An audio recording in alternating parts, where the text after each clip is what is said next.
Perfecto, vamos a iniciar ya hoy con la exposición de la carta que se conserva de San Policarpo y lo vamos a hacer en el nombre del Padre, del Hijo, del Del Espíritu Padre, del Santo. Hijo y del Amén. Espíritu Santo. Amén. Pues pidámosle al Señor por todas y cada una de nuestras necesidades que Él bien conoce, para que por la intercesión de Santa María siempre Virgen se vean resueltas esas situaciones que nos acongojan y todos podamos experimentar su bondad y su providencia siempre fiel. Dios te salve María, llena eres de gracia, el Señor es contigo, Sí, bendita eres entre todas eres las entre todas las mujeres y mujeres, bendito es el bendito es el fruto de fruto. tu vientre Jesús. Santa Santa María, María, Madre Madre de de Dios, Dios, ruega por ruega por nosotros los nosotros, pecadores, ahora ahora y y en en la hora la de hora de nuestra nuestra muerte. muerte. Amén. Amén. Gloria al Padre, gloria al Hijo y gloria al Espíritu Santo, como era en Como un era en el principio, principio, es ahora y ahora y siempre, por siempre, los por los siglos de los siglos de los siglos. siglos. Amén. Amén. Ave María Purísima, sin Sin pecado pecado concebida. concebida. En nombre del Padre, del Del Hijo, del Padre, del Espíritu Hijo y del Santo. Espíritu Amén. Santo. Bueno, Amén. hoy básicamente toca el turno a San Policarpo, también conocido como Policarpo de Esmirna. Es decir, él fue obispo de esta zona en Asia llamada Esmirna. Y como suele suceder en estos casos, no se tienen muchos datos precisos con respecto a su vida, digamos, que estuviera detallada o algo así por el estilo, no. Lo que sí se puede sostener es que debió haber nacido San Policarpo en torno más o menos al año 80. Es decir, nace todavía en el siglo I, año 80, más o menos. Lo que sí es indudable es que nació dentro de una familia ya cristiana, ¿no? Se nota por escrito, por su formación y por las menciones que se hacen, no es en pocas palabras un converso, no es pues un pagano que se haya convertido, sino que desde el inicio, digamos que nace ya al interior mismo de una familia cristiana en el año 80. Ahora, San Irineo, que ya lo veremos en su momento, de León, lo conoció, siendo de hecho Ireneo muy joven y se acuerda de él. Conoció a Policarpo.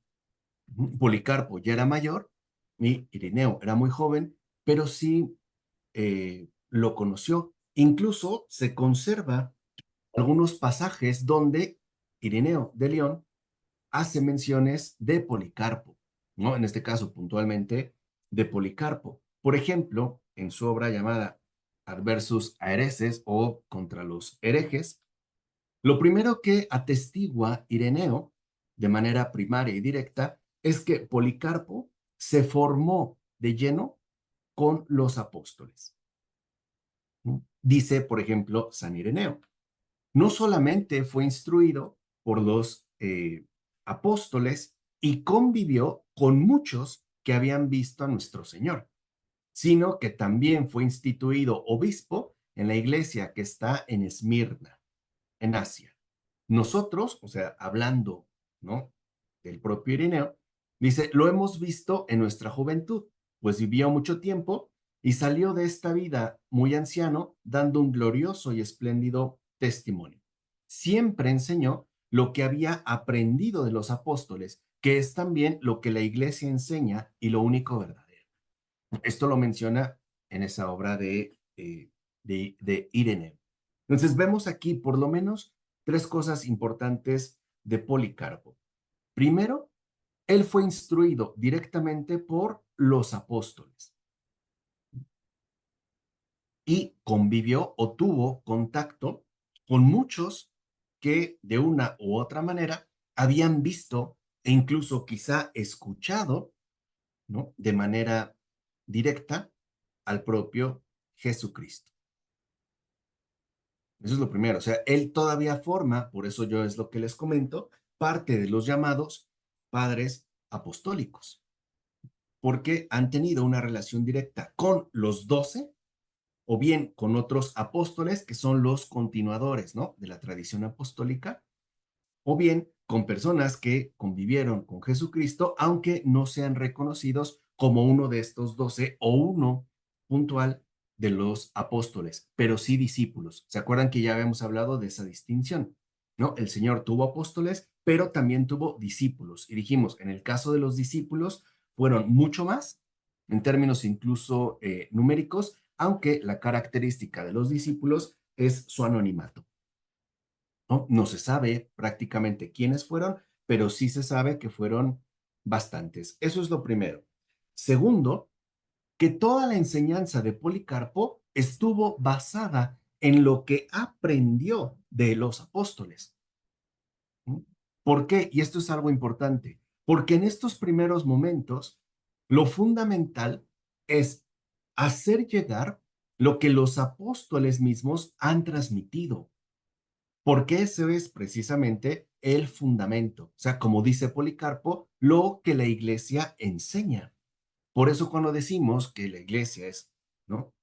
Apostólica, es porque a esto se refiere, o sea, al hecho de que la enseñanza fundamental de la iglesia está basada en lo que fue transmitido por los apóstoles y que además se va a considerar lo único verdadero.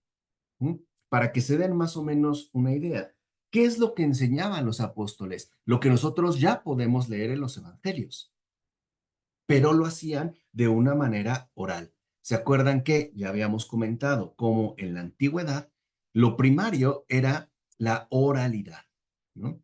Es decir, el hecho de que una persona escuchaba a lo mejor alguna prédica y memorizaba ello. ¿Por qué? Porque el acceso a la escritura pues no era nada sencillo. Entonces, la memoria estaba, digamos, bien desarrollada. Por eso la oralidad es ciertamente lo que va a destacar. Además, el propio Ireneo va a mencionar que en el caso puntual de Policarpo, lo mismo que con Ignacio de Antioquía, hubo una especial relación, de hecho dice Ireneo, un estrecho vínculo entre Policarpo y el apóstol Juan. O sea, Policarpo conoció, convivió y fue instruido nada más y nada menos que por el apóstol Juan, o sea, el escritor del Evangelio y del Apocalipsis. Ese es, digamos, como su eje. Ese es, digamos, como, en este caso, su base. De Ireneo, por ejemplo, que transmite estas noticias, se conserva una carta a Florino. Y ahí dice Ireneo, siendo yo niño todavía, o sea, Ireneo conoció a San Policarpo cuando Ireneo era un niño. Policarpo ya era mayor.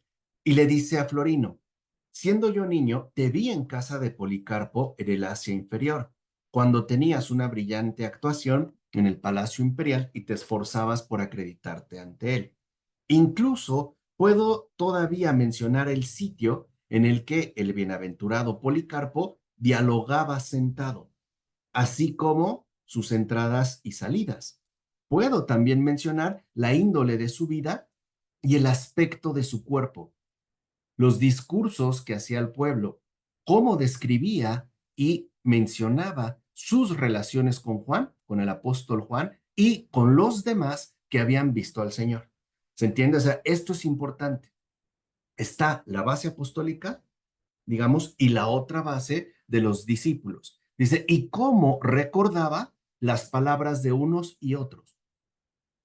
¿Se entiende? Por eso nosotros ya dijimos que en efecto hay, por así decirlo, un evangelio no escrito, que está basado en la vivencia y en el testimonio oral de aquellos que vieron al Señor. Incluso dice, también puedo decir que era lo que Policarpo había escuchado de ellos acerca del Señor, de sus milagros y de su enseñanza, y cómo Policarpo, después de haberlo recibido de estos testigos oculares de la vida del Verbo, todo lo relataba en consonancia con las Escrituras. O sea que esto también es importante de tener en cuenta porque vemos cómo en estos primeros padres apostólicos lo que ha sido dicho por los apóstoles y por los testigos oculares, ¿no? Por los discípulos del Señor, encuentra un fundamento de continuidad en las escrituras. Recuerden que en este momento no hay como tal un Nuevo Testamento, ni siquiera se habla de Antiguo Testamento. Las escrituras es efectivamente, ¿no? Las escrituras hebreas. Ujú. E insisten una y otra vez en esta vinculación. Es decir, que Jesús es precisamente el Mesías enviado por Dios. Él es el Mesías. Además, Irineo va a mencionar de qué manera la vida, la enseñanza, la predicación, el testimonio de Policarpo logró que muchos de los herejes volvieran a la iglesia, porque lo hacía a través de predicar que única y exclusivamente era verdadera aquella doctrina que había recibido de los apóstoles, que esa era la verdad. Y fíjense lo que dice Ireneo en relación a Policarpo, y que precisamente la verdad es lo que transmite la iglesia. Entonces vemos cómo en estos primeros momentos lo que cuenta es la fidelidad a la verdad revelada. Y se entiende la iglesia como la sede de esta verdad revelada y por ende como aquello a lo cual se le encargó que se transmitiera esta verdad. Ese es, digamos, como en un primer momento el perfil general de un Policarpo. Por eso también cabe destacar que en Policarpo, a diferencia, por ejemplo, de un Ignacio de Antioquía, que ahorita podemos empezar, ¿no?, a establecer cercanías, no vamos a ver en esta carta que se conserva como un nivel teológico avanzado. No le interesa eso. Lo que le interesa es que la transmisión de la verdad encargada a la iglesia y por ende y en particular al obispo, siendo el obispo, continúe, que no se desvíe, que no se añadan cosas, que no se quiten cosas, que es precisamente lo que los herejes están haciendo. Nosotros lo vimos ya con Ignacio de Antioquía, ¿no? Digamos que el error fundamental del hereje consiste en tergiversar la verdad, o bien por exceso, o sea, añadiendo cosas de más, o bien por defecto, o sea, quitando cosas que sí corresponden a la verdad. Incluso el propio Ireneo dirá que Policarpo escribió diversas cartas, y eso era parte de su labor pastoral, ¿no? Un obispo que está interesado en el bien de cada una de las comunidades y sobre todo en la instalación firme de la verdad transmitida por la iglesia. Esta verdad transmitida por la iglesia precisamente corresponde a lo que han enseñado los apóstoles de Cristo y sus discípulos. Este es, digamos, como el eje fundamental de un Policarpo. El hecho de que no se deje de lado la verdad transmitida por los apóstoles. ¿Y por qué va a tener tanto peso Policarpo? Porque él es, a su vez, testigo directo de la tradición apostólica y de la realidad de los discípulos. Es decir, él fue alumno, pues, para que se entienda, de Juan. Quien lo instruyó fue el apóstol Juan, que precisamente conocemos como el apóstol amado. Fue discípulo de Juan. Entonces, por eso Policarpo aparece como una autoridad apostólicamente indiscutible. Es decir, Policarpo puede poner al descubierto qué es verdad y qué no es verdad. Y la manera de hacerlo es, si un hereje, por ejemplo, dice una cosa distinta a lo que el apóstol ha enseñado, lo rechaza. O si un hereje añade algo que, en este caso, la tradición apostólica o el fundamento apostólico no ha mencionado, no se reconoce.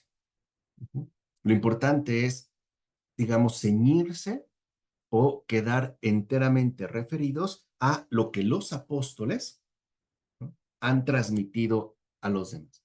Entonces se reconoce, o Policarpo reconoce a la iglesia como la encargada de transmitir la verdad que los apóstoles han testificado. Entonces, si lo ven, ya desde muy pronto se reconoce en la iglesia el ministerio de transmitir la verdad al mundo. ¿Y qué es la verdad? Lo que los apóstoles vieron, tocaron, oyeron y experimentaron. Es decir, Jesús. Entonces, si lo ven, la verdad en sentido cristiano no es un concepto, es una realidad concreta. La verdad es una persona atestiguada por apóstoles y discípulos. ¿Se entiende? Uh-huh.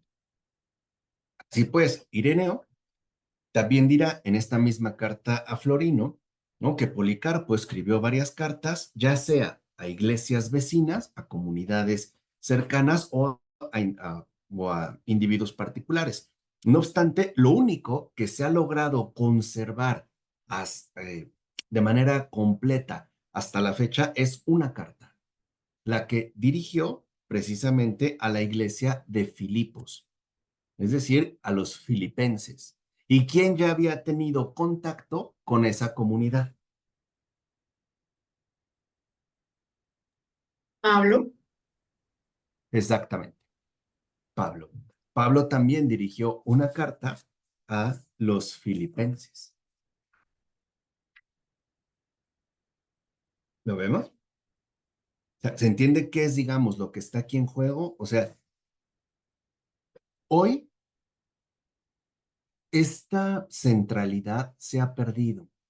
Pero no podemos olvidar, y por eso insisto que es una bendición que tengamos a un maestro, a un padre, a un guía, a un intercesor, a un patrono, me atrevo a decir así, tan importante como Benedicto XVI, al habernos recordado que lo fundamental, lo más importante de todo para el cristiano es la verdad y la fidelidad a esa verdad.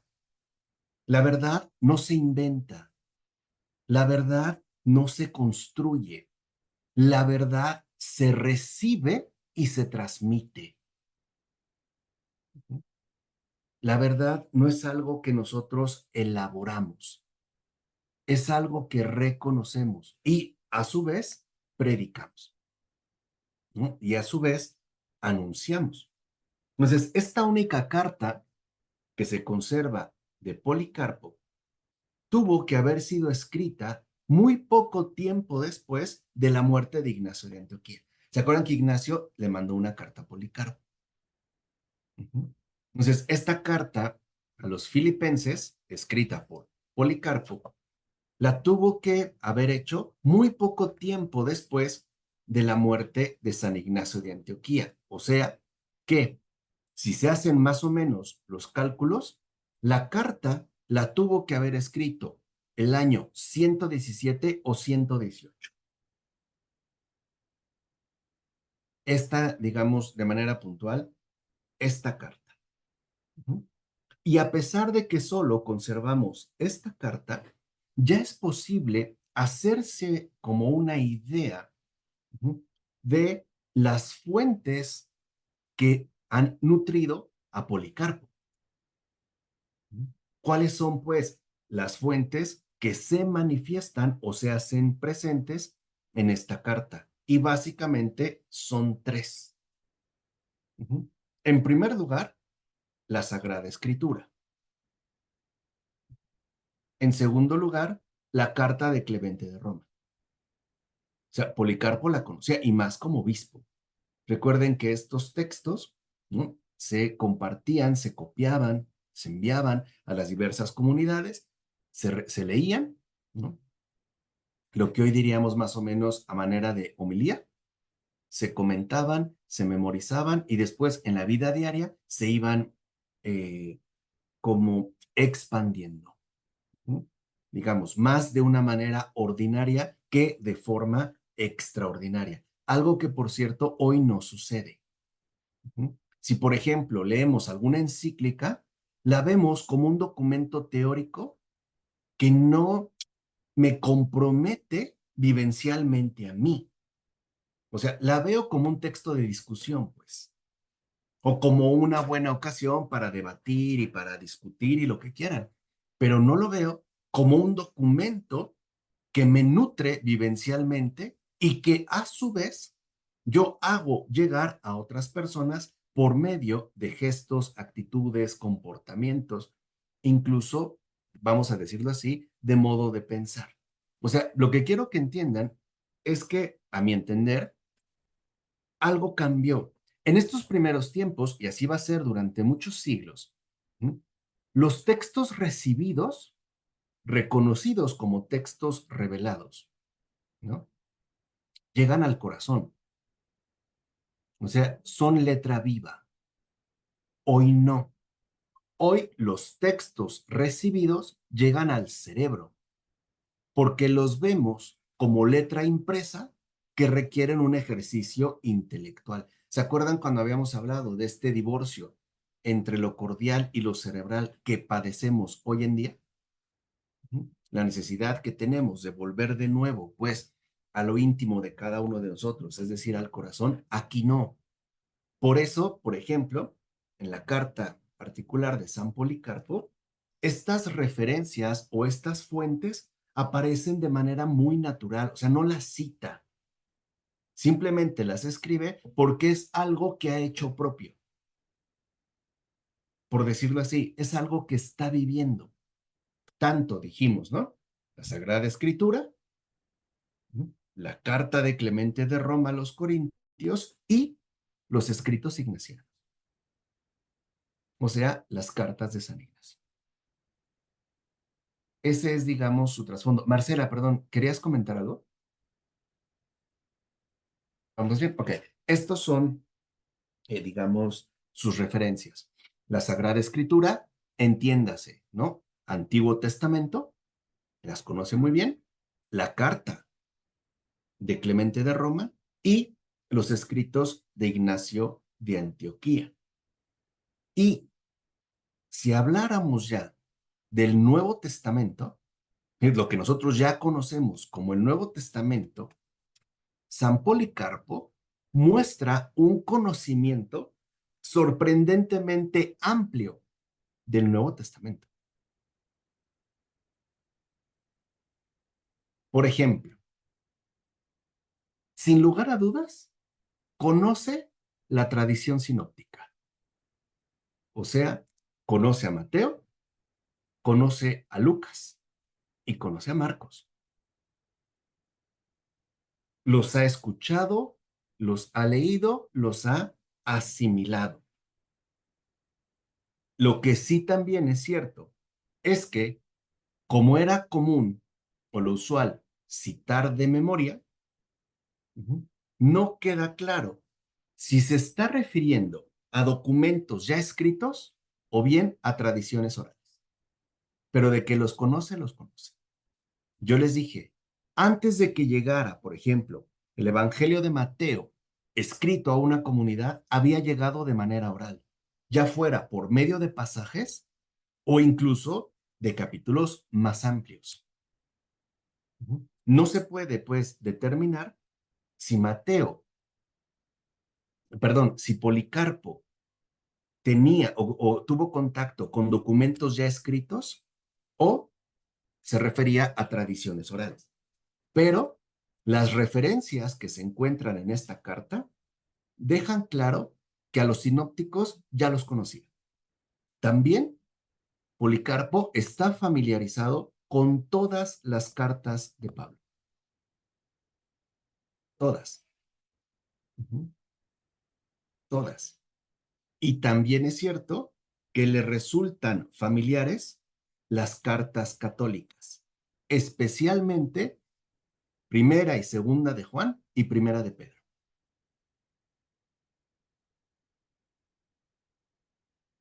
Algo que es llamativo es que del Evangelio de Juan no hay referencia.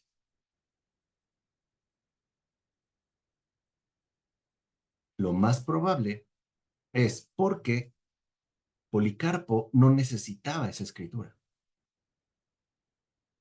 porque si algo había recibido de Juan era el Evangelio vivo. Vamos a decirlo así, de manera directa. ¿Qué pasó, Edgar? Tenía la impresión que se creía que los sinópticos habían crecido, o sea, era como la impresión que crecieron por comunidades separadas y que da la sensación como que al final fue que se unieron. Entonces, que fue cuando en el concilio que realmente se unificaron, pero pareciera que era una comunidad que se compartía bastante o sea, para que le llegara a él es porque ciertamente había una forma de comunicación muy cercana entre la mayoría de las comunidades.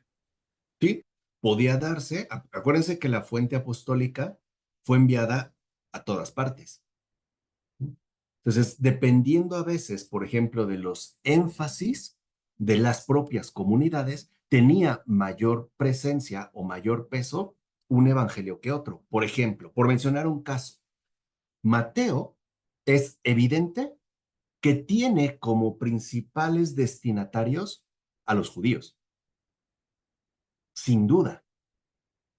Lucas no.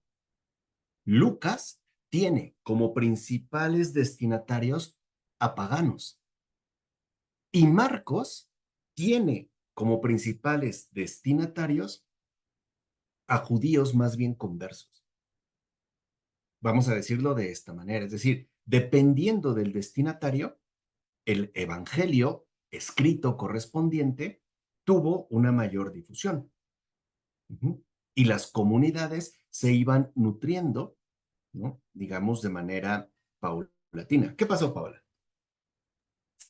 Solo quería hacer una, no observación, más bien aportar algo, que si no han visto la película de San Pedro con Omar Sharif, creo que es un buena, o sea, sería una buena referencia para más o menos entender un poquito de cómo se va explicando lo que usted nos va diciendo. Creo que a lo mejor nos puede dar una mejor imagen en nuestra cabeza para entenderlo, porque hay una escena que a mí me llamaba mucho la atención, pero no entendía muy bien, que era la parte donde está San Pedro cuando ya llega a Roma y está con, bueno, la gente con las que están compartiendo, y está supuestamente Marcos platicándoles de los pasajes de Jesús, y le pregunta a la gente que si él lo conoció, que si él lo había conocido, y dice, no, pero conozco a alguien que sí lo conoció, y se va por Pedro. Entonces, yo no entendía muy bien esa parte, y ahora que la está explicando de cómo nació y todo, cómo iban, para la gente era tan importante el saber quiénes realmente habían conocido tanto a los apóstoles como a nuestro Señor. Creo que es ahí como se va formando mucho mejor. Entonces, si no la han visto, creo que sería una buena referencia, creo. Sí, gracias, Paola. Y esto también es muy importante para que entendamos que a ver, ¿por qué eran tan importantes los apóstoles? Porque eran el vínculo directo con Jesús. Eran los únicos que tenían un vínculo indiscutible con Jesús y se caracterizaron por no haber transmitido nada que no tuviera que ver directamente con Jesús, es decir, sus hechos, sus enseñanzas, sus palabras y sobre todo su sacrificio pascual, su pasión, muerte y por supuesto resurrección. En Juan, y ya lo habíamos dicho, algo cambia, porque Juan, vamos, de manera común, por sentido común, da por hecho que la vida y obra de Jesús ya se conoce, porque están los sinópticos. Ahora ya se puede extender más teológicamente, pero la base ya está. Además de que Juan vivió mucho más tiempo que los demás, pero ya se sabía en dónde estaban ciertamente estas bases. Entonces, lo que quiero que entiendan, y eso es algo difícil para nosotros, es que también hay una fuente no escrita, pero verídica, que se hace presente. Y esto tiene que ver mucho con la tradición oral. Que la antigüedad era la fuente, incluso me atrevo a decir, más importante de todas. ¿Qué pasó, Marcela?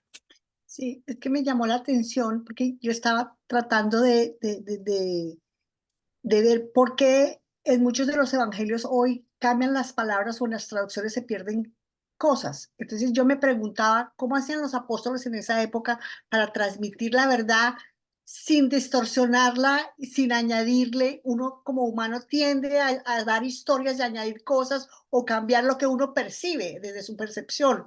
Pero creo que dijiste la palabra, la frase perfecta, dices algo que se hace propio. Cuando tú lo haces propio, lo tienes por convicción. Y cuando tú lo Exactamente, tienes por convicción, tú no inventas nada porque lo estás viviendo. Entonces se vuelve una cosa concreta y verdadera que no se distorsiona. Entonces yo estaba dándole vueltas y creo que esa es la clave de cómo transmite uno oralmente algo para que se sostenga en la verdad. Y es que uno tiene que exactamente, vivirlo y tiene que hacerlo propio. exacto. Por eso el cristiano es testigo de la verdad, o sea, de lo que le han dado a conocer. Ninguno de nosotros ha conocido a Cristo a solas. Lo hemos conocido por la iglesia, con la iglesia y a través de la iglesia. Es ella la que nos ha transmitido la verdad y nos ha incorporado a esta verdad viva. Entonces, toda la enseñanza de Jesús se asimila de tal manera que en su discurso, quien se manifiesta es Cristo mismo. Entonces, no se trata, eso es importante, Marcela, que bueno que lo mencionas, no se trata en la transmisión apostólica de una cuestión lingüística, se trata de una fidelidad al contacto tenido con la verdad. Esa es la cuestión. Esa es ciertamente la cuestión. Por eso, por ejemplo, pueden detectarse algunas citas, entre comillas, en la carta de Policarpo de San Clemente de Roma, que él no dice, dijo Clemente, porque sabe que eso que ha dicho Clemente es la verdad, y él la hace suya y él la incorpora a lo que él agrega. Esa es la tradición. Por eso también cuando hablamos de tradición, se trata de una tradición viva. Eso es lo que en definitiva los protestantes no entienden, porque piensan que la sola escritura es el libro impreso, y no es verdad. Piensen en el propio Juan, como en el Evangelio al final dice, muchas otras cosas hizo Jesús, pero no han sido puestas en este libro, pues sería imposible. Pero habla de muchas otras cosas que él hizo, que no se escribieron, y no por eso no existen. También fueron transmitidas por testigos y discípulos del Señor, aun cuando no se escribieran, porque al final el Evangelio no está destinado a la impresión en papel y tinta, está destinado a la encarnación en cada corazón humano. Esa es la diferencia. Para nosotros, lo que importa es el documento escrito, el texto. Y por eso, si un libro, voy, Elizabeth, si un libro no está puesto por escrito, consideramos que en definitiva no tiene relevancia o es algo inexistente. ¿Qué pasó, Elizabeth? Usted acaba de decir, profesor, que Jesús dijo muchas cosas e hizo muchas cosas que no quedaron escritas en el Evangelio, pero sí quedaron escritas en algo que se llama la fuente Q. ¿Quiénes escribieron esa fuente Q y en dónde está? Bueno, la fuente Q, que es después estaba, digamos, vinculada a tradiciones orales, eran como dichos, ¿no? Que coincidían unos con otros, pero era más difícil de poder determinar, porque en muchos de esos dichos sí se aportaba algo propio. Por ejemplo, una perspectiva diferente o algo que en definitiva no correspondía con lo efectivamente relatado y dado. Entonces, si a mí me llegaba noticias de Jesús, ¿cómo podía saber si se trataba de algo genuino o no? Ah, pues yéndome a lo que los apóstoles han relatado. Y ojo, esta contrastación con lo que los apóstoles han transmitido nunca se basó en aspectos mínimos o en curiosidades, sino en los aspectos verdaderamente centrales, que es justo lo que los evangelios nos relatan.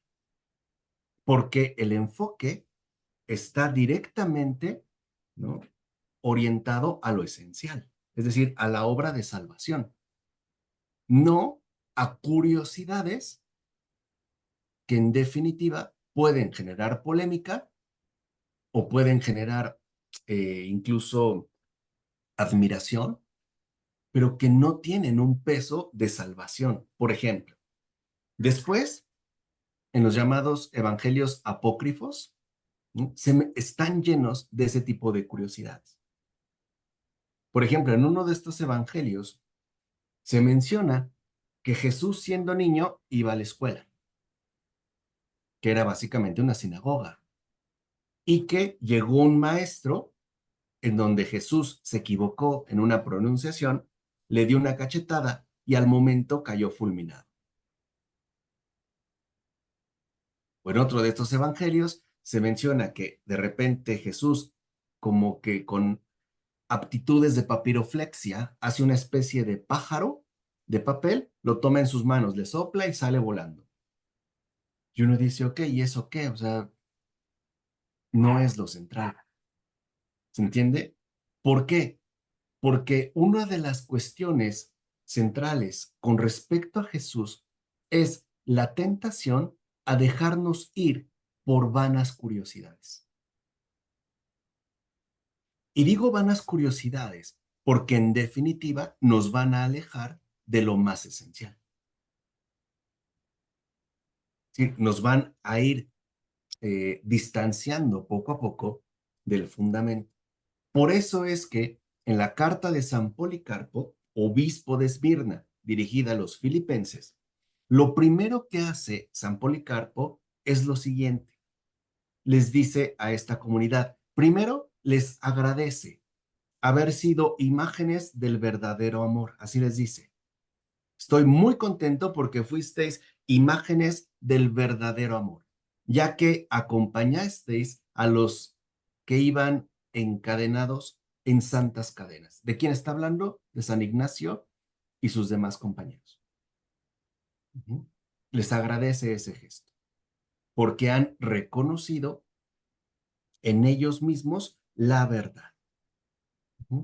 Es decir, se han asumido como verdaderos testigos de la caridad. Y por eso a continuación les dice, sirvan a Dios en verdad, abandonando la vana palabrería y el extravío de la muchedumbre. ¿Se dan cuenta cómo ya hay dos cuestiones de las cuales nos advierte San Policarpo? Primero, la vana palabrería.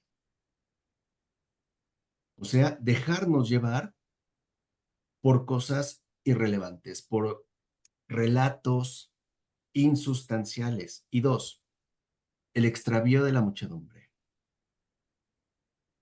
¿Qué es este extravío? El a veces también confundirnos por opiniones infundadas. Y dice, para que no se extravíen, crean en aquel que resucitó a nuestro Señor Jesucristo de entre los muertos y le dio gloria. Por ejemplo, esta afirmación de Policarpo aparece en la primera carta de Pedro. Ahí la leyó. No la cita, pero la incorpora. Porque no se trata de buscar ser originales, sino de ir confeccionando un relato en común. Esto, a ver, creo que esto también nos cuesta mucho trabajo por nuestro individualismo moderno. Nosotros sí queremos destacar y por ende distanciarnos de los demás, ¿no? Bueno, esto dice él, pero yo digo esto. Como que siempre queremos sobresalir. Antes no, porque lo importante es la integración dentro de una comunión común, es decir, dentro de la verdad. En la verdad, no importa quién dice qué, importa quién se vincula con quién. sea, la verdad es un acto comunitario. No es un acto ciertamente aislado. Entonces, para volver Policarpo a lo fundamental, les dirá a él, a este, ¿no?, que fue resucitado de entre los muertos y se le dio gloria por Dios mismo, a él fueron sometidos todos los seres celestes y terrestres. A él le sirve todo aliento. Él vendrá como juez de vivos y muertos. Por ejemplo, en los Hechos de los Apóstoles. Él vendrá como juez de vivos y muertos, y Dios reclamará su sangre a los que le desobedecen. Es decir, Dios se tomará muy en serio el rechazo de la salvación que Él nos ha ofrecido. Y dice Policarpo, el que lo resucitó de entre los muertos, nos resucitará también a nosotros si hacemos su voluntad. O sea, ya hay ciertamente como una ordenación. Y entonces aparece, en el caso de Policarpo, el trasfondo asimilado de los sinópticos. Por ejemplo, dice, nosotros caminamos en sus mandamientos y amamos lo que él amó. Nos apartamos de toda maldad, de toda ambición, avaricia, murmuración y falso testimonio, sin devolver mal por mal ni insulto por insulto. Vuelve a aparecer Pedro. Dice, por eso no olvidemos lo que el Señor nos enseñó. No juzguéis para que no seáis juzgado. Ahí está Mateo y Lucas. No olvidemos lo que nos enseñó el Señor. No juzguéis para que no seáis juzgados. Perdonad y se os perdonará. Apiadaos para que alcancéis misericordia. Ahí está la carta de Clemente. Con la medida que midáis, se os medirá. Está Mateo. Y bienaventurados los pobres y los perseguidos por causa de la justicia, porque de ellos es el reino de Dios. Mateo y Lucas otra vez. ¿Se dan cuenta? Ahora, ¿quién afirmó estas cosas tan puntuales? Los apóstoles. Entonces, lo primero que dices, a ver, no se extravíen. Nosotros caminamos en los mandamientos que el Señor instituyó y amamos lo que Él amó. Y tenemos, por así decirlo ya, la regla que el Señor instituye y los apóstoles, ¿no?, ciertamente nos transmiten. Entonces, una vez que San Policarpo coloca el fundamento, es decir, primero pone como base, como inicio, la verdad, que es la verdad apostólica. ¿Vamos? Y a partir de ahí, dirá San Policarpo, porque no olvidemos que el que cumple el mandamiento, o sea, el que es fiel a Cristo, es el que tiene amor. Y el que tiene amor está lejos de todo pecado. Así lo dice tal cual Policarpo. El que tiene amor está lejos de todo pecado. ¿De quién aprendió eso? De Juan, exactamente, Edgardo, de Juan. Acuérdense que Juan escribe, Dios es amor. Y esto lo asimila muy bien Policarpo y lo desarrolla. Y lo va a desarrollar a manera de consejos puntuales y prácticos que no tienen que ver con quebraderos de cabeza, sino con rectitud de vida. Entonces, me parece muy interesante el texto, la carta de Policarpo, porque algo nos deja en claro. Para ser cristianos, primero tenemos que estar anclados firmemente en la verdad que nos ha sido transmitida por la iglesia, es decir, por sus miembros concretos, por sus apóstoles.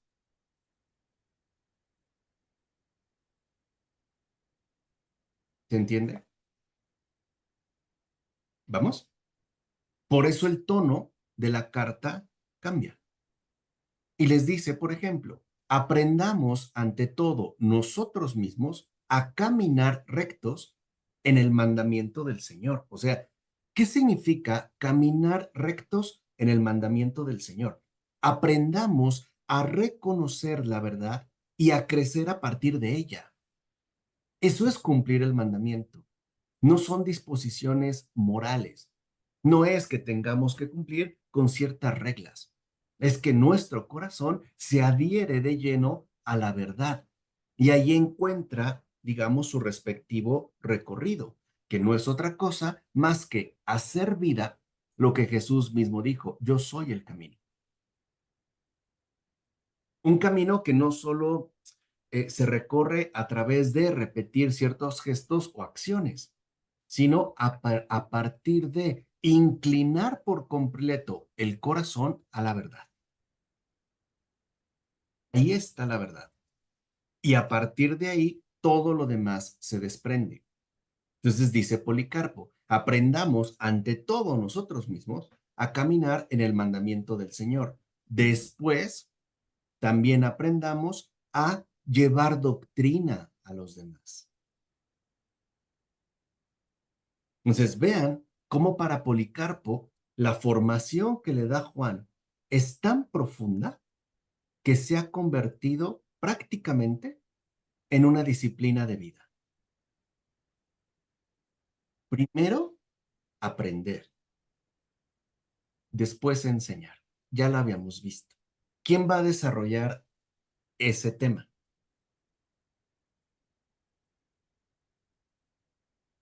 Y me los voy a mandar extraordinario a todos y a todas, ¿eh? Están como mis alumnos del CCH que retomo el lunes, los nuevos. No fue cuando habíamos visto a San Clemente de Alejandría con el pedagogo, que es posterior. No dijo San Clemente de Alejandría que el Señor primero nos llama, después nos educa y finalmente nos enseña. ¿Ven de dónde va la línea? Y aquí empezamos a entender vinculaciones. ¿De quién aprendió esa indicación fundamental un San Clemente de Alejandría? De un San Policarpo. Porque son los textos con los que se cuenta. Policarpo es el primero que lo dice. Primero, enmendemos nuestra vida. Eso significa aprender. Recuerden que, ¿no? Aprender, que es inseparable de educación, tiene que ver con una reforma sustancial de lo que somos, es decir, de toda nuestra existencia.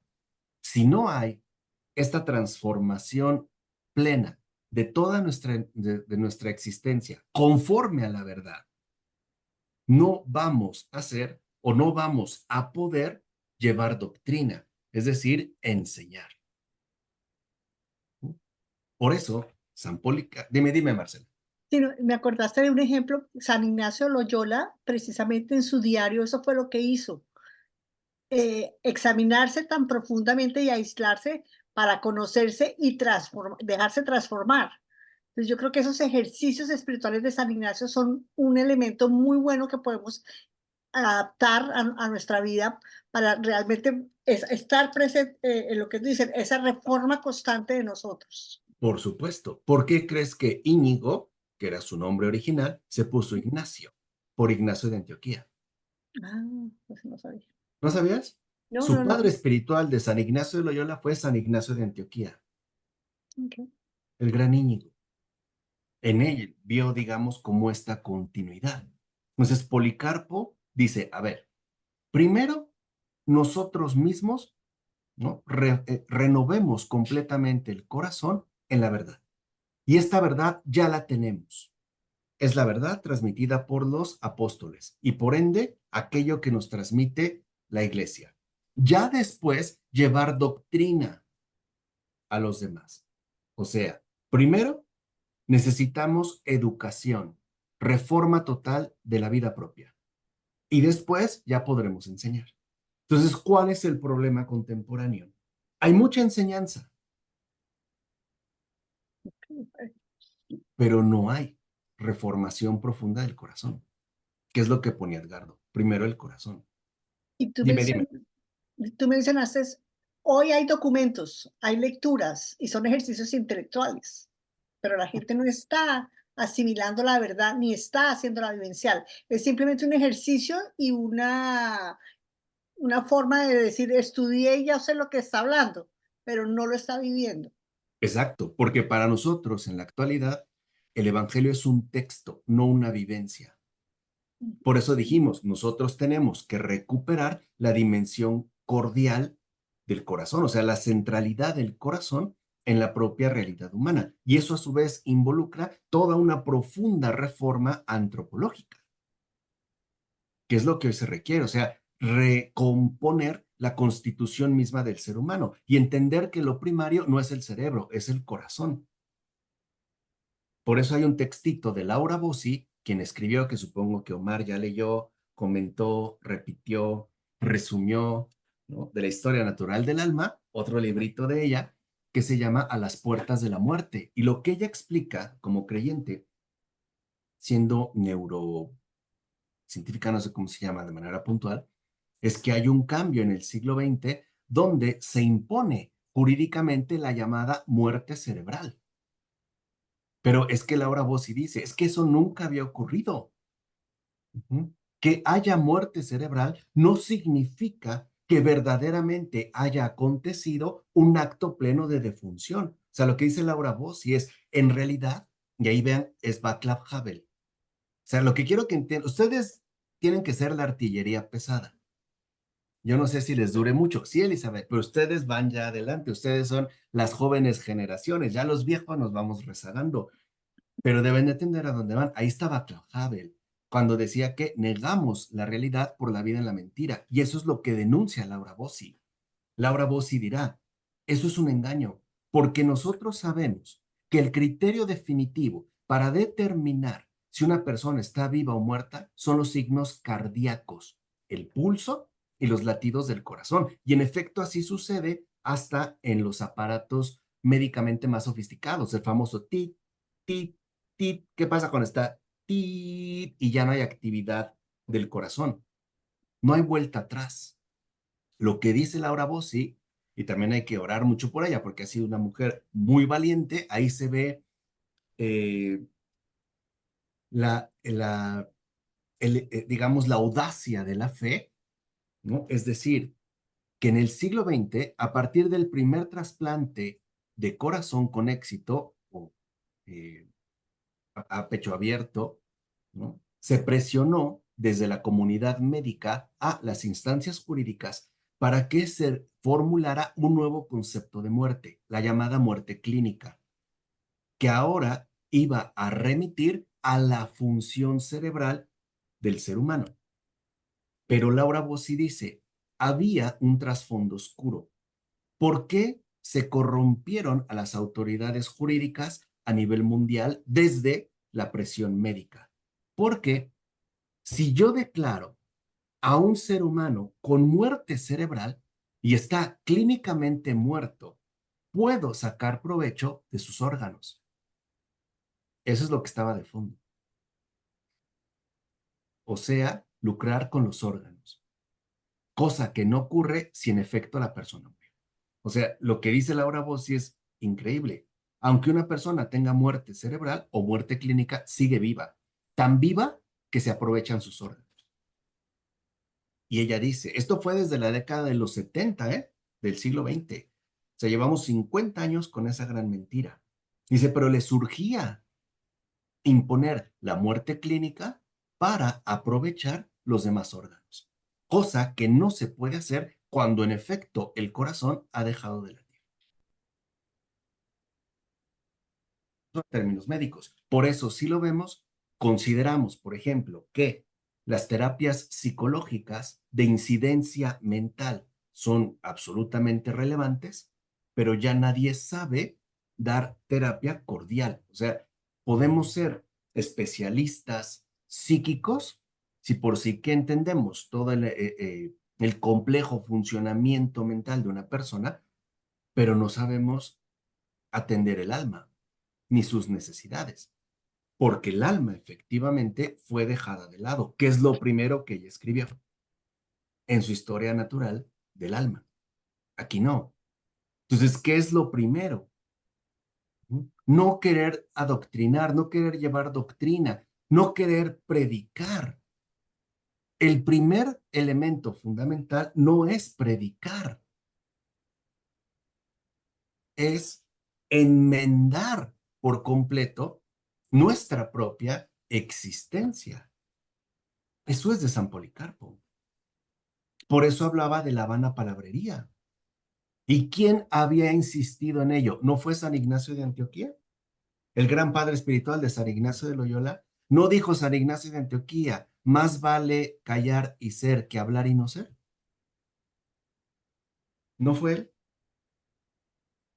Por eso, en efecto, los ejercicios espirituales del gran San Ignacio de Loyola a eso apuntan, a una transformación del ser, porque sin esa transformación no somos genuinos discípulos del Señor, somos, en pocas palabras, habladores, somos no cristianos.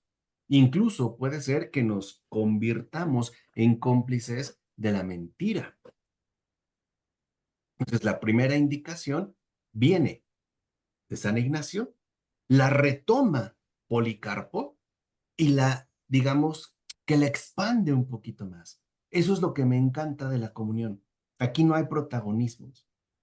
Aquí no hay quién aporta qué. Aquí hay qué le toca a cada uno enriquecer en base, ¿no?, a la verdad que nos ha sido transmitida.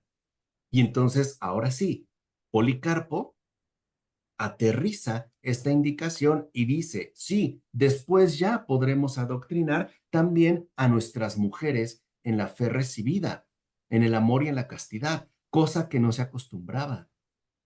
Porque recuerden que en el caso pagano, la mujer prácticamente tiene un papel nulo, socialmente hablando. Incluso un esclavo vale más, porque un esclavo lo puedo vender. Con una mujer no puedo hacer nada. Aquí ya vemos este cambio notorio. Es decir, para Policarpo es importante también llevar doctrina a las mujeres en la fe recibida. O sea, también la mujer desde el principio está llamada a compartir la verdad de manera común. O sea, el cristianismo no es solo para hombres, es también para mujeres. Y dice, ¿no? La fe recibida en el amor y en la castidad, para que amen a sus maridos con toda verdad y quieran a todos por igual con toda castidad y eduquen a sus hijos en el temor de Dios. ¿Se dan cuenta por qué el gran papel que se le reconoce a la mujer? Porque la mujer es la encargada literalmente de la nutrición humana, tanto material como inmaterial. La mujer no solo va a dar leche, va a dar los principios básicos de la existencia. Y estos principios básicos son dos, amor y castidad. Y se entiende la castidad no como ausencia de relaciones sexuales, sino como limpieza en todas las intenciones.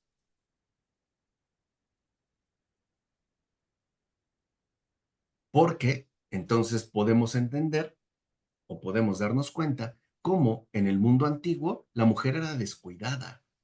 No se le reconocía la importancia enorme que tenía, pero en el cristianismo sí. O sea, no se puede decir que el cristianismo es machista.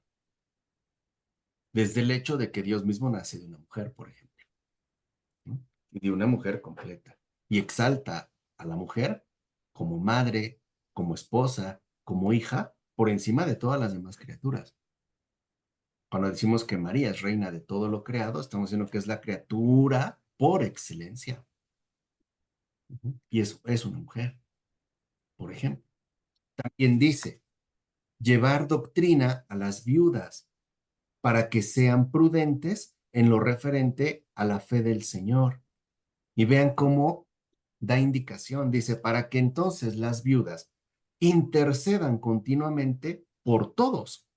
O sea que la viuda, al alcanzar este estado, tiene ahora una nueva misión,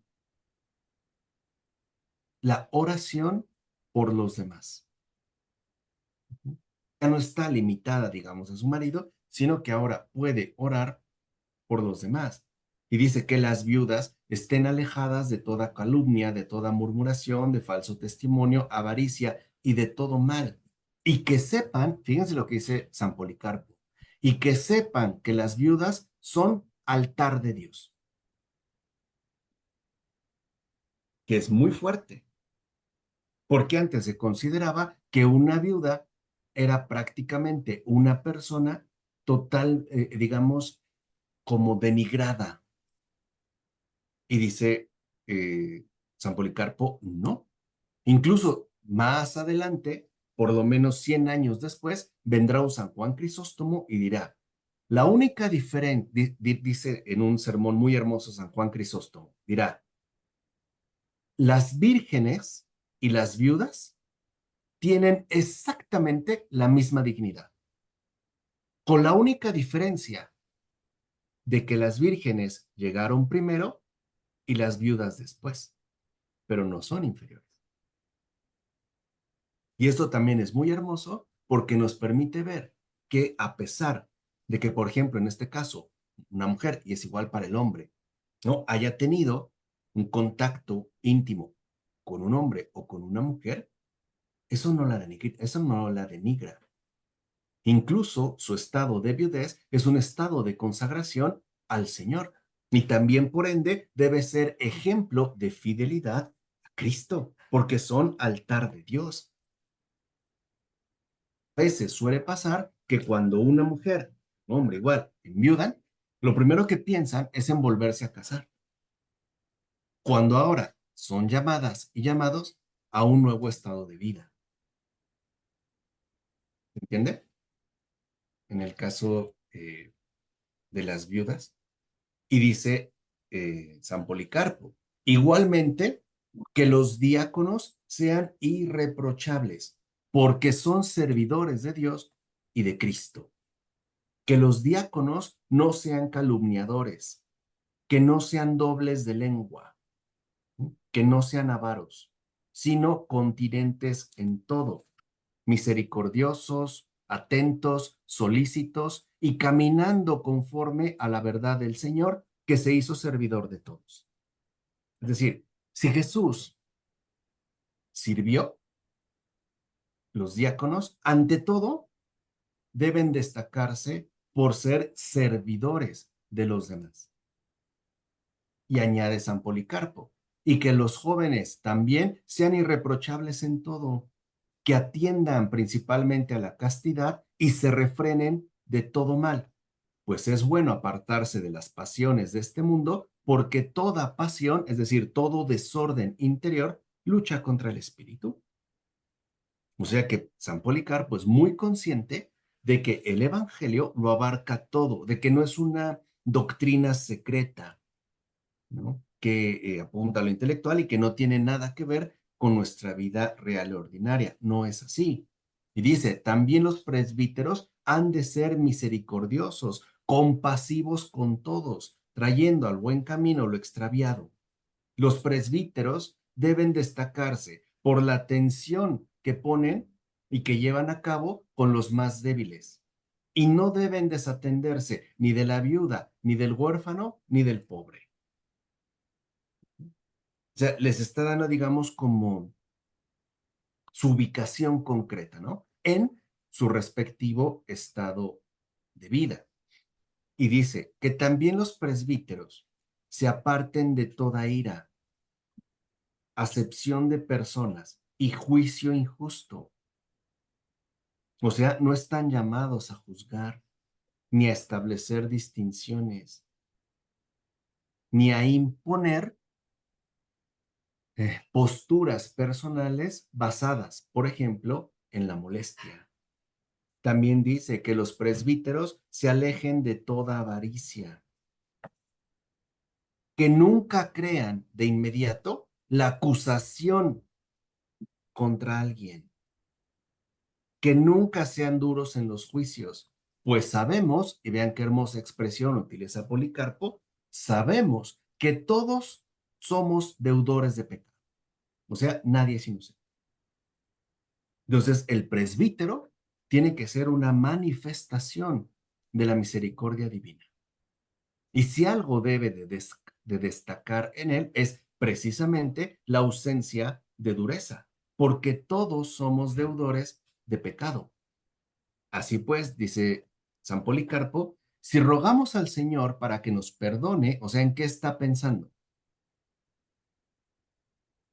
en el Padre Nuestro. Dice, así pues, si rogamos al Señor para que nos perdone, también nosotros debemos perdonar, como Él nos enseñó, pues estamos delante de los ojos del Señor y de Dios. Y es necesario e inevitable que todos nos presentemos ante el tribunal de Cristo y que cada uno dé cuenta de sí mismo. Ahí está la clave. Si de algo vamos a dar cuenta, es de nosotros mismos. Por ejemplo, vamos a suponer que de repente una persona se presenta ante Cristo y le dijera, es que a mí me hicieron esto y el otro y arruinaron mi vida. Y el Señor, con toda la tranquilidad, solo le dirá, lo sé. ¿Y tú qué hiciste? ¿No? ¿Y tú qué hiciste? Por eso supongo que ya leyeron La bailarina de Auschwitz, ¿verdad? Que les dejé, creo, desde el año pasado, de Edith Egger. ¿Sí, Elizabeth? A ver, ¿qué te aportó esa lectura? Dime. Cuéntanos, cuéntanos. ¿Qué te pareció? ¿Qué te aportó? Eh, el- a ver, recordando lo que me aportó es que ella misma decía que en medio de semejante sufrimiento, de semejante humillación, de semejante maltrato, había algo dentro de ella, dentro del ser, que la hacía como soportar y vivir esa situación, no solamente en ella, sino en todos. Exacto. Es decir, al final ella, ¿no? Nos recuerda que aún en una situación verdaderamente atroz como la que ella vivió, nunca, nunca estamos obligados a volvernos malos. Por Creo eso habla de la responsabilidad. ¿Qué pasó, Marcela? y se relaciona con lo que dijiste en la clase pasada, del ser versus del tener. Yo creo que esta bailarina de Auschwitz lo que nos enseña es que tenemos que ser por encima de cualquier circunstancia, que no tenemos excusa, por más horrible que se nos presente la vida, tenemos la responsabilidad de guardar nuestro ser puro para Dios. Y Exacto. lo externo no es una razón para nosotros dejarnos dañar. Exacto. Eso es lo que va a decir Víctor Frank en El hombre en busca de sentido. Incluso Víctor Frank se acerca más a la cuestión y dice, incluso es posible, fíjense, lo dice así, incluso es posible reconocer que una dificultad tan atroz tiene algo de providencial, porque los que lo vivimos estábamos llamados a dar lo mejor de nosotros, no a bestializarnos como lo querían los demás. Y es verdad. O sea, eso es ir precisamente, ¿no? En el camino de la verdad. Entonces, ya aclarando estas cuestiones, también los felicito porque ya en estas asociaciones empiezan a ser destacados alumnos de un Joseph Ratzinger. ¿Ven cómo él enseña a pensar y a ordenar? ¿No? A establecer conexiones donde quizá menos lo esperamos. Entonces, dice San Policarpo, seamos celosos del bien, apartémonos de los escándalos, apartémonos de los falsos hermanos y de los que llevan con hipocresía el nombre del Señor. Porque como recuerda en este caso San Policarpo, y es de San Ignacio de Antioquía, porque algunos acostumbran a divulgar el nombre con perverso engaño, pero hacen cosas indignas de Dios, tal y como lo dijo San Ignacio de Antioquía en la carta a los Efesios. Dice San Policarpo, así pues, no nos dejemos engañar. Pues todo, fíjense, y ahí una vez que ordena, vuelve al centro, al fundamento, dice, pues todo, el que no confiese que Jesucristo ha venido en carne, o sea, que se ha hecho verdadero hombre, es un anticristo. Punto. O sea, fíjense, el anticristo no es el que genera cataclismos y fatalidades.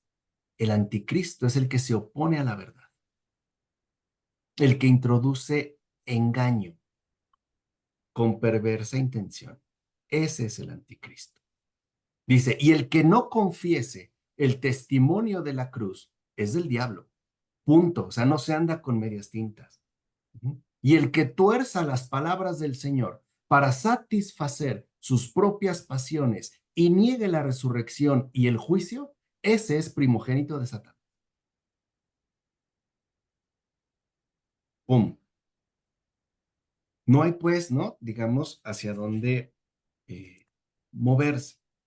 Entonces dice San Policarpo, perseveremos entonces en nuestra esperanza, permanezcamos fiel a la verdad. Y por eso los exhorto a todos a obedecer la justicia y a vivir toda la paciencia que se nos pide, tal y como visteis con vuestros propios ojos, no solo en los bienaventurados Ignacio, Sósimo y Rufo, sino también en otros que nos son cercanos, es decir, otros mártires no conocidos, e incluso en el mismo Pablo y en los demás apóstoles. Entonces también se invita a la paciencia, vivir toda la paciencia, dice San Policarpo. Pues estos no amaron el mundo, sino aquel que murió por nosotros y fue resucitado por Dios en favor nuestro. Entonces ya se nota claramente en Policarpo que hay criterios muy definidos para saber si uno es verdaderamente cristiano o no.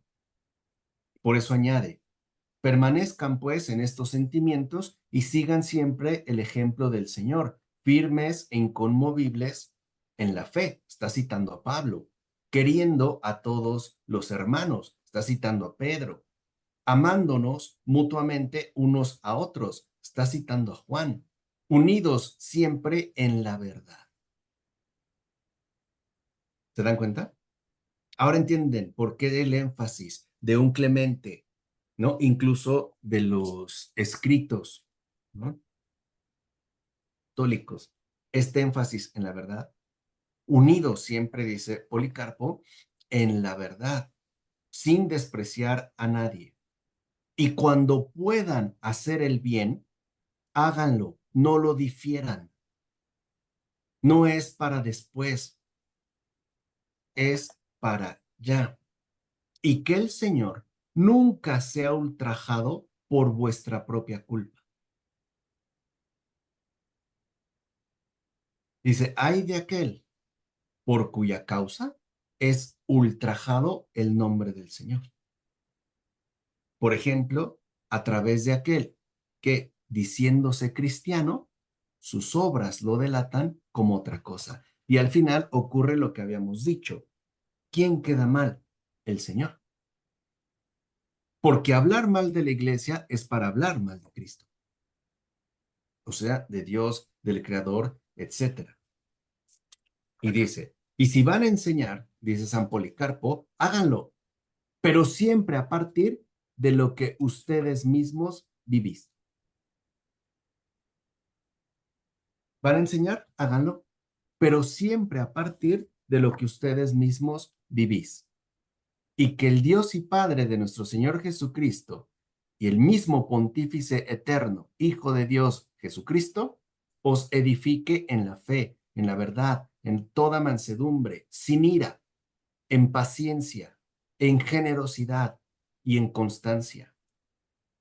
Y le dice a los filipenses, también oren por los reyes, por las autoridades, por los príncipes, sin dejar de lado a los que los persiguen y los odian. También oren por los enemigos de la cruz, para que el fruto sea visible y entonces podamos ser encontrados perfectos como Cristo es perfecto. Y termina la carta diciendo, permanezcan íntegros en Jesucristo el Señor y en su gracia. Y permanezcan íntegros con todos los vuestros. Amén. Y se acabó. ¿Qué les parece?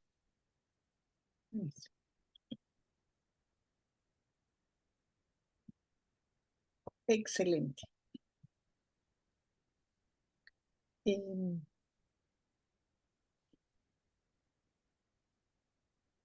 O ¿Qué les sea pareció San que Policarpo? él no escribió sino esa sola carta a los filipenses. No, según Ireneo, Policarpo escribió varias cartas a comunidades y a personajes individuales, pero solo se conservó esta. Las demás se perdieron, se extraviaron. Como texto solo quedó esta, nada más. Policarpo, por cierto. A ver, ¿cómo fue el martirio de San Ignacio de Antioquía?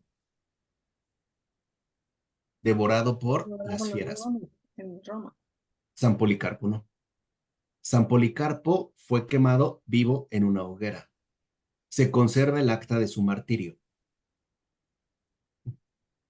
Y dentro de esta acta martirial original que escribían las autoridades romanas, se menciona que en el momento en el que Policarpo fue puesto bajo los troncos, ¿no? Para encender la hoguera, su cuerpo se empezó como a cambiar de color. Y lo que todos los presentes detectaron de inmediato era un olor a pan recién horneado. Y a pesar de la intensidad del fuego, no se quemaba. Se estaba horneando, o sea, eucarísticamente, ¿no? Se estaba haciendo pan de vida eterna. Se estaba uniendo a Cristo. Echaron más maderas y no se quemaba. Hasta que uno de los soldados, para tratar de evitar el milagro evidente y sobre todo, ¿no? La veneración por parte de la gente que lo acompañaba, se acercó con una lanza y le atravesó el corazón.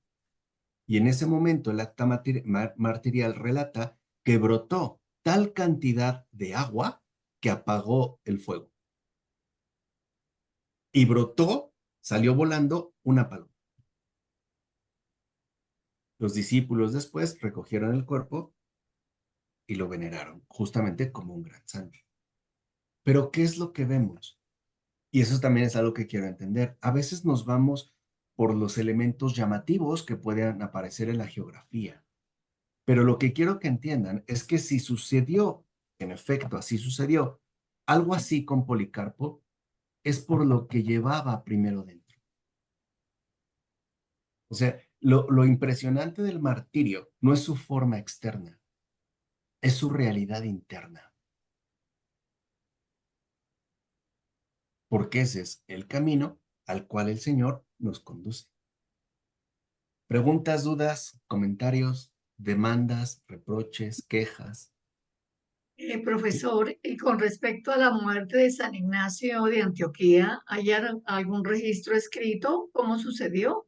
Sí, también, porque los romanos tenían costumbre de llevar registros martiriales. De hecho, se conservan bastantes actas de mártires africanos, en los primeros que se conservaron, también en Roma o en algunos otros lugares importantes. Por eso se sabe, ¿no? En el acta martirial que fue devorado por fieras. Y lo que yo les decía, al final, cuando con cautela y pasado el espectáculo romano se acercaron, vieron que el corazón estaba intacto y tenía las iniciales IHS, Jesu Hominum Salvatorum. Es decir, llevaba a Cristo tan profundamente en el corazón que incluso en su corazón se grabó su nombre, así como en San Policarpo. Se había vuelto un agua de fuente, una fuente de agua viva para el mundo. Dime, Edgar. Esa opción de como quitarle la primacía a la intelectualidad para dársela al corazón, pareciera como que no ser tan confiable, ¿no? Entiendo que es importante acallarle esa intelectualidad, tratar de lograr el silencio, que el corazón realmente busque lo esencial y la verdad, y después sí poder ir con una intelectualidad ya cristificada, como más, pero sigue siendo como medio, como se asocia el corazón tanto a veces a algo emotivo más que Ujú. profundo. Sí, como el sentimentalismo, ¿no? Además, seguimos estando bastante contagiados por el cartesianismo de pienso, luego existo, ¿no? sea, donde le damos todo el peso a lo que intelectualmente elaboramos, dejando de lado lo demás. Pero aquí, ojo, no se trata de eliminar el intelecto, se trata de ponerlo en su lugar. De una vez reconocer otra vez que el intelecto nunca es algo primario, es algo siempre secundario. Es decir, el pensamiento no va por delante como un perro rabioso arrastrándonos. El pensamiento va siempre por detrás, custodiando el impulso del corazón. Porque si no caeríamos en el llamado pietismo. El intelecto es diabólico y hay que cortarlo. No, no se trata de quitarlo, se trata de ponerlo en su lugar. Y su lugar es siempre secundario. Por eso lo habíamos dicho en ejemplos muy puntuales. Lo que importa no es lo que yo pienso, es lo que es. Por ejemplo, si tengo un pensamiento constante, basta con que yo lo encare y diga, a ver, estoy pensando, ¿esto es real? ¿Es verdad? ¿Es así? Y entonces lo colocamos en el puesto que le corresponde. Porque al final, voy Marcela, si nosotros priorizamos exclusivamente el intelecto, lo único que nos espera es la locura y es el trastorno. Esa fue la gran enseñanza de un Chesterton en el siglo XX. ¿Sí? Lo que nos espera, decía él, es el manicomio. Por eso decía, el mundo es un mundo pensante, es decir, un mundo enloquecido. ¿Qué pasó, Marcela? No, regresando a los ejercicios de San Ignacio, en el diario él tiene una sección específicamente acerca del ruido mental. Y en sus ejercicios que no quiso entregárselos cuando le iban a hacer la Inquisición, él no quería porque en esa batalla interna que él tenía, lo que él discernió es que sus pensamientos, según los encaraba y según los enfrentaba, unos eran tentación, que lo querían alejar. Entonces, en esos ejercicios de discernimiento de San Ignacio, nos enseña precisamente lo que tú dices, cómo ordenamos esos pensamientos y los discernimos para que no se vuelvan un ejercicio intelectual, sino un ejercicio de espíritu, de algo que me puede influenciar o el bien o el mal. Y ahí yo te acabo de hacer una anotación en la última charla que diste acerca del ser o no ser. Shakespeare en Hamlet, ¿sí? En su soliloquio cuestionándose su mortalidad, dice to be or not to be, ser o no ser. Entonces es la pregunta que yo creo que es fácil para recordar. ¿Soy con la verdad? Si soy con la verdad, vivo, quiero vivir. Si soy con la mentira, muero. O sea, ¿soy con la verdad o soy con el pecado? Entonces me pareció que fue una forma muy fácil para realmente recordarme que cuando voy a hacer una elección, como tengo que consultar al jefe mayor, bueno, to be or no to be, ¿sí? ¿Qué voy a hacer aquí? ¿Quién voy a Exacto, ser? Y está exacto. lo de Auschwitz, yo creo que encoge y acoge todo este concepto de ser. Exactamente, que es justo, ¿no? Lo que hoy nosotros pues tenemos que llevar a cabo. Como por ejemplo, yo afirmo que era la misión de un Heidegger, por ejemplo. Cuando él habla del olvido del ser, no está desencaminado. El problema es que no lo quiso hacer según Cristo, es decir, según la verdad, sino según él mismo. Este gran filósofo del siglo XX que va a tener una influencia tremenda, ¿no? Desde entonces. ¿Y a dónde va? A decir que somos seres para la muerte, no decir de seres para la vida, que estamos, ¿no? Eh, irremediablemente destinados a la nada, cuando estamos destinados a la vida eterna. Pero bueno, ya llegó un Edgardo que seguramente es el que, ¿no? Retomará la rienda y pondrá en su lugar a un Heidegger, ¿no? Ya hizo un adelanto Santa Edith Stein, pero Edgardo va a concluir, estoy seguro. Bueno, pues con eso entonces terminamos con el gran San Policarpo. Pidámosle que interceda por nosotros a los 65, no antes. Yo creo que a los 50 ya está hecho. Pidámosle a San Policarpo que nos conceda precisamente esa gracia de, de desear la verdad en todo, ¿no? De que nuestra comunión esté basada siempre en la verdad y en ninguna otra cosa. Y el próximo padre de la iglesia es San Teófilo de Antioquía. Ese sí estoy seguro que ni siquiera lo habían escuchado. Pero si pueden investigar algo de él, háganlo. San Teófilo de Antioquía. Vean cómo en estos momentos la parte, digamos, activa está en Medio Oriente, ¿no? Siria, ¿no? Para ver si descubren algo de este gran San Teófilo de Antioquía, que es como en el orden, digo, más o menos cronológico que podemos reconocer para seguir adelante. Y recuerden que a partir del próximo viernes, esta reunión de Cooperadores de la Verdad la tendríamos a partir de las 8, ¿no? Porque lo de Voz y Palabra de Ratzinger ya sería los viernes de 6 a 7:30, ¿se acuerdan? Dijimos, después nos tomamos un café, nos echamos agua o nos ponemos hielo debajo de las axilas, despertamos tantito y a las 8 retomamos. Ok, ¿Vale? perfecto. Pues qué gusto, como siempre, verlos por aquí. Omar, Marisol, Elizabeth, Edgardo, Paola, Hilda, Olivia, Marcela, Clara Basto, Clara González. Qué gusto que nos podamos reunir y seguir avanzando juntos de esta artillería pesada llamada los padres de la iglesia. Muchas gracias. Profesor, muchas gracias. Pues que descansen, muy buena noche, que Dios les bendiga y nos Igualmente. vemos el próximo viernes. Bueno. Gracias, Bueno, profesor, descansen. Buenas gracias. noches. Dios los Buenas bendiga. noches. Bye. Gracias, gracias, buenas noches. Buenas noches.